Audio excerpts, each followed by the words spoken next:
I'm ready. Imagine a tingle in your ear, but that tingle quickly turns into a scratch or an itch. That itch is something that no matter how hard you scratch at, it just never really goes away. That slowly starts to develop into an ongoing pain that you're helpless against. Well, that's exactly what it would feel like if you were a rabbit that had ear mites, which is why today I'm going to be talking to you and demonstrating how to properly prevent and medicate against ear mites in rabbits.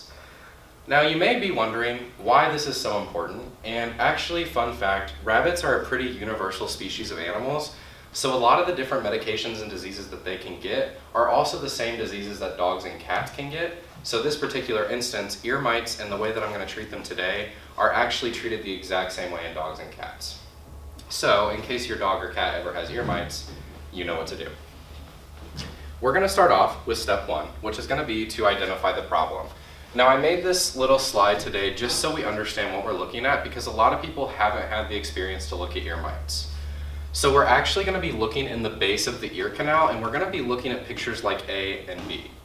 So to look in the base of the ear canal, we're going to take our flashlight, and today I'm going to be using my phone. We're going to grip onto the base of the ear canal, and we're just going to shine that right down into the base. Now this rabbit doesn't have ear mites, obviously, but if it did, it would look something just like A or B.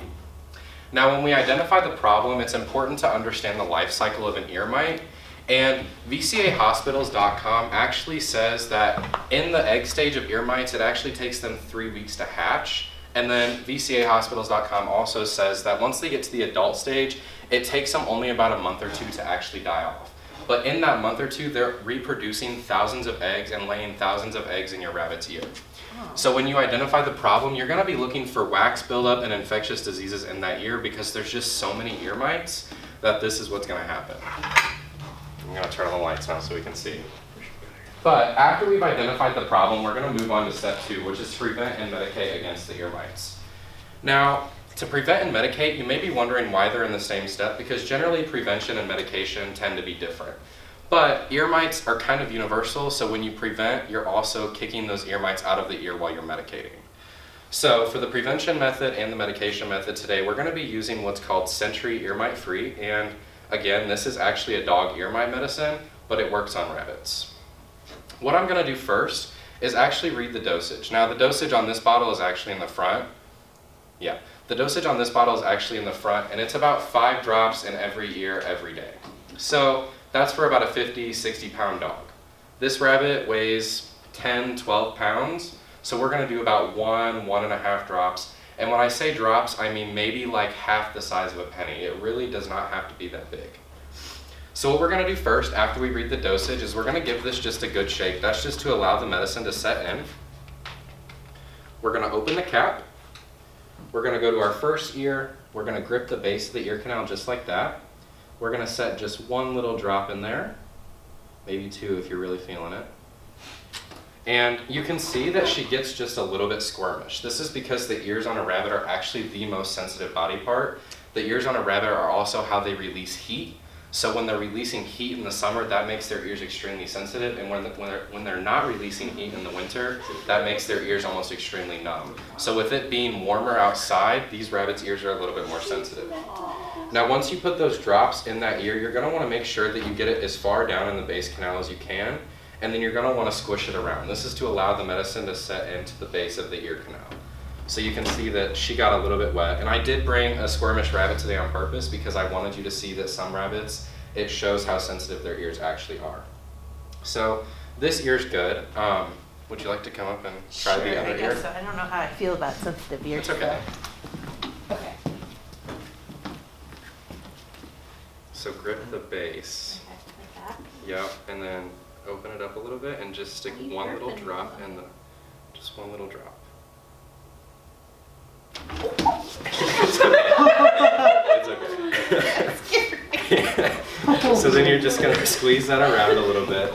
So now both of her ears are properly prevented and medicated. So the prevention is just going to basically allow those ear mites, it's going to give off sort of like a pheromone almost, but not in the ear, and it's going to allow those ear mites not to move into that ear canal. And if they are in the ear canal, it's actually going to push them up and out. It is important for step 2 that if it is in these stages, A and B, if it's that bad, you're gonna wanna clean the ear out before you actually do what I just did. But obviously this rabbit doesn't have ear mites, so I didn't clean the ear.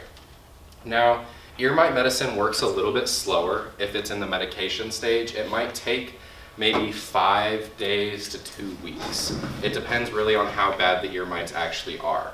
So if you notice that after 2 weeks the ear mites still aren't gone, and you notice that after 2 weeks your rabbit has developed this where their head is crooked, we actually call that Ryeneck, then we're gonna wanna move on to step 3, which is the further medication step. Now, step 3, you have to be careful with because the medicine that we're going to be using is called penicillin, and penicillin is actually not available in stores anymore. The United States Department of Agriculture actually banned the sales of it in stores, and you're only allowed to get it at vet's offices. Now, I got the penicillin maybe 2 or 3 years ago before they did this, so I have penicillin readily accessible to me. And luckily, I've only ever had to use it a couple times. But as you can see, penicillin, it's again a pretty universal drug. This is actually used on larger animals, cows, equine, swine, sheep, any of those animals. And drugs.com actually says that you should use about 1 milliliter of penicillin for every 100 pounds of body weight.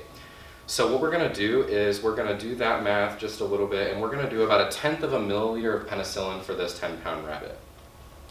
So in order to do that, we're gonna give the penicillin bottle just a little bit of a shake at first. And then we're going to open our needle. It's important that you make sure that you get a needle that's already been pre-packaged, so you can get these in packs of 4 to 6 from Orscheln for $6 to $7. It really depends on the width of the needle and that you decide to pick. Now obviously this one is smaller because it's not a giant animal. You don't need a big needle to puncture the skin. So since this needle is sterile, we're not going to have a problem, so I'm going to take that out of the package, and for the purpose of this demonstration I won't actually be injecting the rabbit. I know, I'm sorry. But again, the penicillin is only for infectious diseases, so if the rabbit doesn't have a disease, then it could actually kill the rabbit instead of help the rabbit. It's a really, really dangerous drug to mess with, and that's why it's only if needed. That's why you brought it. Yeah, that's why I brought it in, exactly. That's Precisely. all I myself. Precisely. So, give that penicillin bottle just one more shake, and then you're going to insert the needle. You can kind of see that round little circle right at the top, and it's just a little piece of rubber, so the needle's not going to have any problem. You're going to pull down on the needle just slightly. You're going to allow that penicillin to set in. I always go to about 1 milliliter at first just to push it all back in so there's no air bubbles left.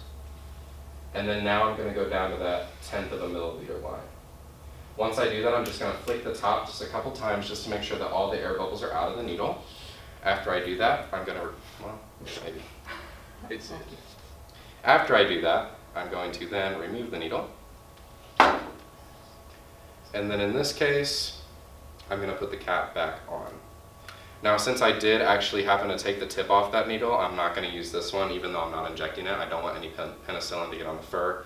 So I'm going to use this needle, which is already prepped. So what you're going to do now is you're going to go right behind the ears. Fun fact, right behind the ears is the scruff, is what we're going to call that. You're going to pull up, and it's going to be in the shape of a V or a U. It's just going to kind of go V up that way. You're going to take your needle, and you're going to put it right in the center of that V.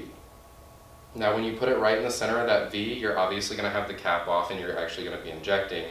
So you're just going to push it. You're going to have to give it a little bit of pressure just to puncture that first layer of skin. But you really don't need to go that far in with the needle. The needle does not need to be all the way in the skin. That could potentially poke through the other side of the scruff as it's not that thick, and you don't want that. After you have the needle punctured in the skin, you're going to slowly push the penicillin out of the needle, and then you're going to remove the needle, and then you're going to massage that scruff area that you just put the penicillin in. This is just to get rid of any air bubbles or any penicillin pockets that could get caused in the muscles right around the neck area. And you don't want that because if they get stuck in little pockets, then it's obviously not going to spread through the rest of the body to kill those infections. So ultimately, treating with penicillin, if that doesn't work, you're obviously going to want to see a vet, as there's not much more you can do as a breeder at home or as just a normal dog or cat owner.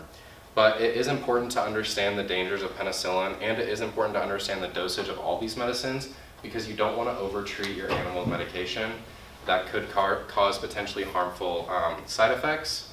So ultimately, if this doesn't work after 24 to 48 hours, you're going to want to go see a vet and consult a vet. Now, this is the best way, in my opinion, to prevent and medicate rabbits against ear mites. You're going to get rid of that tingly feeling, you're going to get rid of the itchiness, and nobody wants that in their ear. Let's be honest. If you had ear mites, you wouldn't want them. Neither does the rabbit. Thank you for watching my demonstration.